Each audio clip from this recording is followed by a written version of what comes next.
Patreon's a direct link between content creators and their community, which allows listeners like you to fund the show directly. Enjoy merch discounts, a free t-shirt, and access to ad-free episodes. Every little bit helps. Thank you very much. The FNRad Snowboard Podcast is presented by Skyview Campers, Never Summer's innovative take on the tiny home. Designed and built in beautiful Colorado. Check out skyviewcampers.com. Wired Snowboards builds quality snowboards by hand 10 minutes away from my house. Visit wiredsnowboards.com and order one today.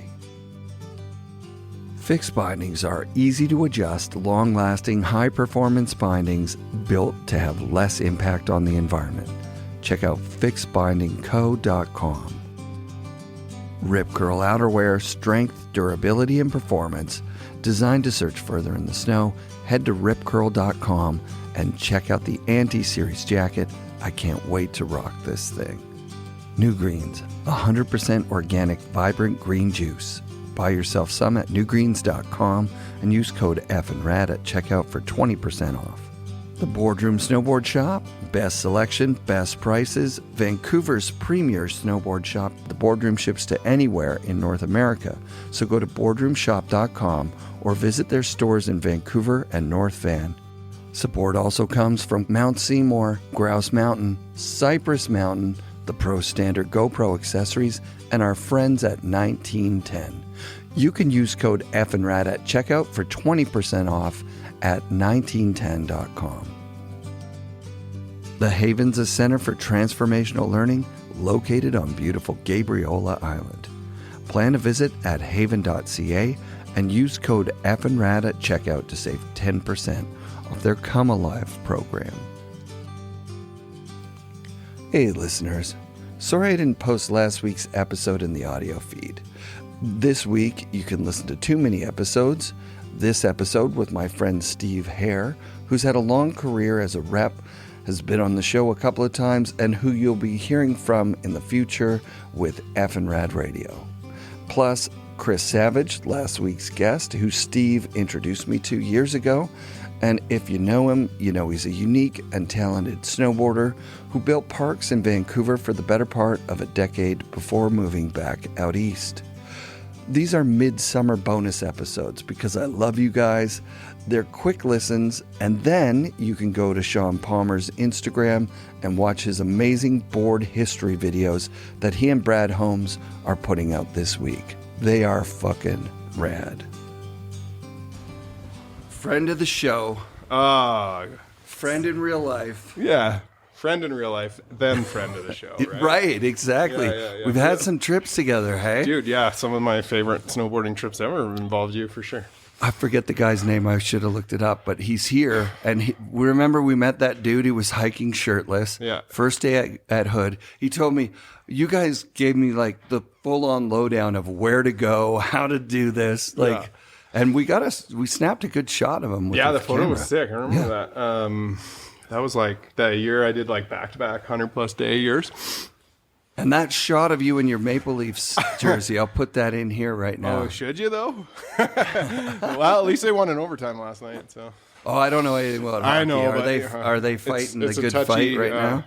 It's a touchy time of year for to be a Leafs fan. But they're not playing the Canucks or anything. No, they're playing Boston, which isn't very good. We haven't beat Boston since 1959. What? In the playoffs. Yeah. What? Yeah. Okay. I don't know this hockey stuff. I was 3 years old. In 1959? Oh, my math's off. Yeah. Didn't the Tragically Hip write a song about that? Yeah, that was about Bill Barocco. It's a different one, but it's so really crazy story about, he last goal he ever scored won the Leafs the cup is the line, right? And then he went on a fishing trip in northern Ontario, and the plane went down, and they didn't find his body for 10 years or something, and then the Leafs won the cup after they found his body. Is that not spooky weird to you? It's spooky weird to me. I think that's just random. 50 but Mission also Caps, weird. the song. Yeah. And if you're from Ontario, the Tragically Hip's part of your blood, right? I think any Canadian can say that. Of course. Especially if you grew up around Kingston, Ontario, for sure. Have you spent much time up here enjoying probably one sunshine? of the first times I ever snowboarded. Pull that right to your... Pull that like that. Yeah, like 1992 was the first time I snowboarded here. Yeah, wow. God, and then probably a huge gap until 2017 when it was the first time I came to do Holy Bowly. Yeah. So, yeah. So you've been to one of the first times I ever snowboarded, I started in Calgary in like 89-ish. We'd like got a Mogul Monster or whatever, the Black Snow, remember? Oh, yeah. And we'd go to the like Bragg Creek Park, or we go to like golf courses and just straight line into sand traps and stuff and try and catch Hare. Come a long way. Yeah, I feel like I couldn't do that. Oh, well. And you're riding a big board here, too. Yeah. 73. Yeah, the Canon, the big gun. Yeah. Looks like a lot of fun. It's a hoot, man. It's wicked when you just strap a board on your feet that like puts a smile on your face, and then everybody else in the lift line's face. you know, they're like, that guy's having fun. I turned back and saw you do a big shifty off a drop off, and I was like, wow, that board looks good in the air. Yeah, I think my ability freestyle snowboarding is diminished, so I might as well stay close to the ground and ride something that's fun to carve on, right? It never comes back. You always think that it's gonna if you just try harder, but yeah. You feel like you can, and then as soon as you strap in, you're like, oh, yeah, bending at the midsection when you're in your 40s. Let me tell you. Unless you're like, Travis Rice. I feel like I've always had that. Like, you know, that thought when you're excited to go to the event. Mm-hmm. You're like, this is what I'm going to do. Yeah. I'm going to do this. Yeah. And then you get there, and then you do your same tricks you've always done. Yeah. And then you go home and you go, man, you know when I should have tried that thing was when I did that one good thing. Yeah. I should have put it around. I think there's a whole episode in itself about like competent or good snowboarders, whether they're pro or not, but like that change in your life when you go from being like the park rat or whatever to like, I'm just a dad now. I turn. You know what I mean? It's like, it's turns. Wild, like to go like from like the shit I used to put my body through. And then now I guess that's a result of not maybe taking care of myself. When does George turn 3? 2 weeks from now. That's amazing. And he's already shredding. He had 10 days this year and he's not even 3. He had more days than my whole family combined. That's insane. Yeah, he's obsessed. He's got an 86 Nitro Ripper. Yep. And he's really into it for the snacks.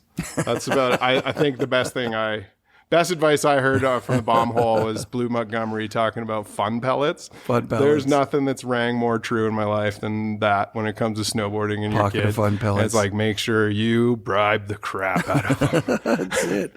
Because they will love it. Yeah. As long as there's candy involved. Yeah. Killer, dude. But all right. Thank awesome you so to speak much. To you, man. It's always good to see you. I love you too, Steve. Okay, buddy. Thanks. Yeah.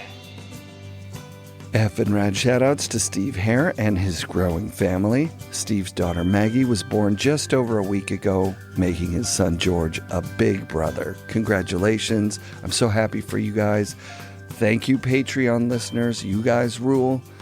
Come back next week for more FNRad snowboarding presented by Skyview Campers and brought to you by FNRad Productions.